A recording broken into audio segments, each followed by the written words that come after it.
ฟังเรื่องนี้จบแล้วเจ้าจะเข้าใจว่าทุกคนที่ประสบความสำเร็จมีเบื้องหลังแนวใดแดนักท่องเที่ยว10 ปลายคนได้เดินทางไปเที่ยวอยู่ฟาร์มโตแค่ขณะที่เจ้าของฟาร์มได้พาทุกคนไปอยู่ใจกลางน้องที่มีตู้ให้ผู้คนนั่งชมโตแค่แล้วป้อนอาหารให้โตแค่อยู่นั้นเจ้าของฟาร์มได้เว้าขึ้นมาว่าผู้ใดก็ตามที่กล้าตัดสินใจกระโดดลง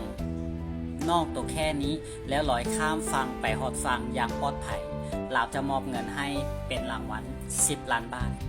ในขณะนั้นนักท่องเที่ยวทั้งหมดที่ไปนำกัน10 กว่าคนก็พากันหัว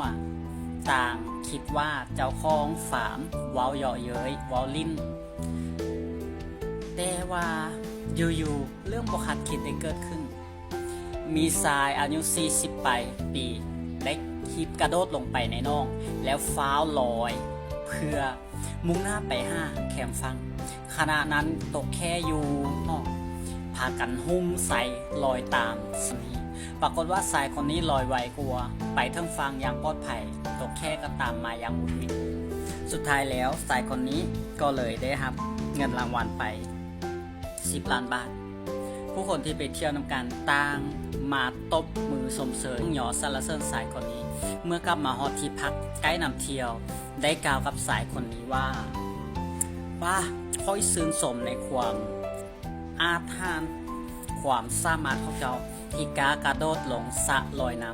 ำบ่มีไผที่เฮ็ดได้แบบนี้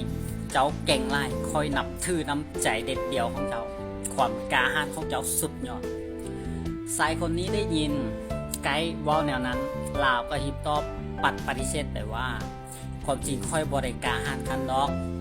และค่อยบ่ได้ตัดสินใจกระโดดลงน่องน้ำนั้นด้วยตัวค่อยเองมีไพ่คนได้คนหนึ่งอยู่ทางล่างที่ค่อยลงบ่โตแค่แล้วสายคนนั้นก็หันไปใส่เมียตัวเองพร้อมถังเห็นซี่ใส่ด้วยความภาคภูมิใจแน่นอนลาวได้บอกว่าเมียลาวเป็นผู้ยูลาวลงบ่โตแค่จนเฮ็ดให้ลาวประสบความสำเร็จได้รางวัล10 ล้านบาทนั้นมาครอบครองเรื่องนี้เป็นคติให้ทุกคนว่าเบื้องหลังของผู้ชายที่ประสบความสำเร็จมักมีผู้หญิงที่คอยซัพพอร์ตหนุนหลังให้กำลังใจเป็นแบ็คหลังที่ดีเสมอฉะนั้นผู้ใดที่เจอผู้หญิงแบบนี้รักษาไว้ให้ดีๆแล้วเจ้าจะประสบความสำเร็จขนาดยิ่งใหญ่อย่างแน่นอน